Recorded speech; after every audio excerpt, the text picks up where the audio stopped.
Okay, welcome to another video on my channel. Okay, I want to talk to us briefly on what I can call an inspirational talk. All right, and I've called it the power of hope. The power of hope.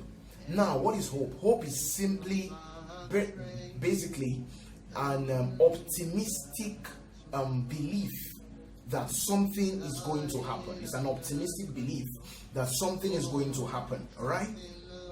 Has it happened to us before? And I believe it should, because it happens to me. It happens to a lot of people, that someone has told you before, or maybe you've prayed, or maybe you've had a vision or something about something that you are trusting God for, or something that you are hopeful that is going to happen. And then it seems as though it's not coming. There's no trace of it. You can't lay your hands on it like it's going to come or like it's going to happen. Well, I am doing this as led by the Spirit to tell you that we must keep hope alive, because hope is that lifeline. I can call it that. Hope is like a lifeline that insists that that revelation position that you have, that the things that God had promised are going to be actualized, is going to be actualized. So hope is like that lifeline that keeps us hanging there. So we must not, regardless of what we see, forget about the things that has been said to us. Forget about the things that we are optimistic about. We must not change that revelation position. So this is not the last video I was telling us about the strategy of the devil, how the devil doesn't necessarily do anything new. He just uses the past question from something previous. It's the same thing. If you read 1 Corinthians chapter 13 that talks about charity, the last verse there, which is also verse 13, said that there are three things. We have charity, we have hope, and we have faith. And then he did say that charity, which is love, is the greatest of all of them, yes. But then there is something about hope that is in that mixture. Now, if you notice, in the days when Jesus Christ walked through the earth, he always went out with three disciples, Peter, James, and John. Peter being a typology of faith, John being a typology of love, John the beloved, right? And then James being the typology of hope. So when you read Acts chapter 12, you will find out that what Herod did was that Herod took James and killed him. The first thing Herod did was to kill hope, the person that was typolizing hope. And what happened? They ran to a place and they went to pray. They were praying, but because hope was lost, they were scared. The same thing happened when Jesus died. They lost hope. And Peter said, I go and fish, and they said, well, I'm going with you. Hope was gone. So the devil always ensures that just before the things that God had promised us comes, we lose hope. So he took James and killed James, and he saw that, the thing pleased the people. And then he took Peter, and then they prayed. And then even when Peter was released and got to the house, Rhoda went to check them. And then when Rhoda went to check the door, and then she said, Peter is there. What did they tell her? They said, you are mad. If you read the Bible, that's what they said. People that were praying, because they had lost hope, they did not believe. So they told her that you are mad. How can Peter be by the Peter that was arrested? So if they didn't believe, why were they praying? Were they not praying for God to release him?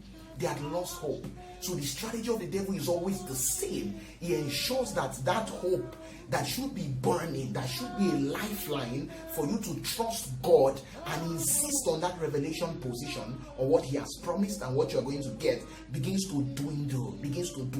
Then people will start coming and giving you negative advices. People will come and start telling you things that God did not say, so that you can change your mind, so that you can now begin to take another route to get what God had promised you. I am saying this to say that we must insist on keeping hope alive. This is not a motivational speaking, this is an inspirational speaking. That everything that the Lord had promised are going to be actualized. God may not come early, but he never comes late. Now, there was something that happened in the 1930s, I think. Was it the Chicago wildfire or the California wildfire? One of them. It happened that the fire swept through a place, burnt a lot of malls, burnt a lot of shops, burnt a lot of things, and then people came in the morning, they were in tears, they were whining, they were complaining, everything, imagine that kind of sight. It was terrible. People were sad. What was our family going to do? This was our family's business and everything. And then in that confusion and in the debris of the place, what happened? It was told, you could go online and check it, it was told that one man whose shop had been burnt to ashes. He took a board, and then this was what he inscribed on it. He said, everything lost except wife, children, and hope. Business will continue as usual by 8 a.m. tomorrow. How profound. How can you in that kind of situation have so much courage? Imagine everything lost, because his life savings was there, but he said everything lost except wife, children, and hope. Business will continue as usual tomorrow. Guess what? Of course, business was not going to continue like he was going to be selling things. No. But from that ashes, from that debris, it was told that he went on to build one of the largest malls that was found in that territory. Why? Because he had hope. Every other person who lost their properties did not have that exact testimony, but he did because he kept hope alive. I am saying this to say that whatever it is that you have believed, that you have taken as a revelation position, this is basically an inspirational talk to believers, because unbelievers may not seem to grasp the things that I'm saying. But the point is, if you have received that revelation position in God, you've prayed, you've seeked the face of God, you are doing everything right, ensure that you do not lose hope, because that hope is a lifeline. That hope insists that the things that you are optimistic about are going to be achieved. It may not come at the exact time that you are expecting them, but as I said, God may not be early, but He is never late. Keep hope alive. Everything that you've been promised and everything that you have seen is going to be actualized. Thank you. I'm going to see you in the next video. Under control, trust in the Lord with all of your heart.